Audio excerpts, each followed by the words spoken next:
mga kasimbalay. Ako na si Leonard Paul O. Timan. Pwede na ko nyo tawag og Dudong. Nagpuyo sa Don Carlos, Purok 13 Sur, 20 years old. Itong hisgutan karon day about discipleship. Before ito mahisgot sa discipleship, ako ading leader kay si Pastor Arnel Camarillo, Pastor Rafe Camarillo. May nag-disciple sa kuha, no? At itong hisgutan karon ang discipleship, mo sa imong hisgutan og hilabtanay og kinabuhi, no? Unsa ning hilabtanay kinabuhi? Imong kinabuhi hilabtan sa usa ka tawo para matul-id ang imong kinabuhi, no? Tulid akong kinabuhi tungod pod sa iyahang pag-disciple sa ako. Kaingon ko, once na i-disciple ka, naay sakto o naay purpose ang imong kinabuhi, no? Ang discipleship, no, ingon ka hilabtanay, sakitan jud ka, no? Kay ano man, i-correct man imo ang kinabuhi, no? Sa unsa pamaagi, no, tulo ka butang na i-correct sa imong kinabuhi. Una, pag-manage sa imong time. Duha, pag-manage sa imong kwarta.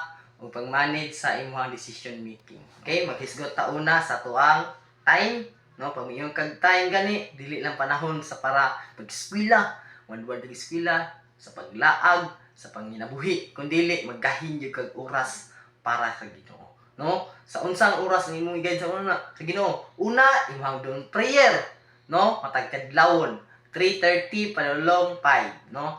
Dayon kadua, imong devotional, no? Unsa ning devotional? Pagbasa sa imong pulong sa Ginoo para sa imong kinabuhi. Then sunod dayon, pag cell group, no? Mag-share ka sa pulong sa Ginoo, mag-build ka sa imong angay i-build sa mga tao.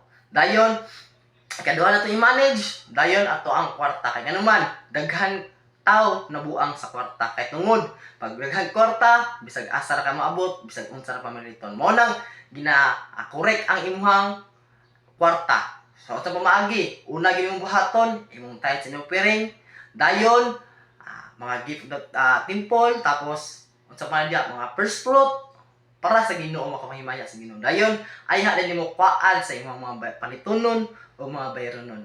Dayon, ikatulo na ito i-manage ato ang decision making. Okay, nga naman, daghan tao karon maga-decision para siyang kagalingon. Pag once ma-down siya, ang sa masulon niya, ang Ginoo. Mo nang ang atong kinabuhi, matag decision na to, mangutana ta sa to ang discipler, no?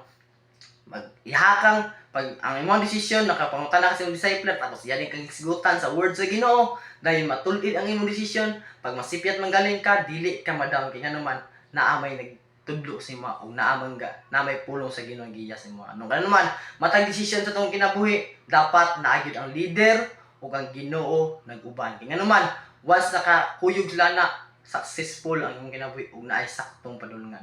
Once again, mao ra tong pagsigutan about discipleship.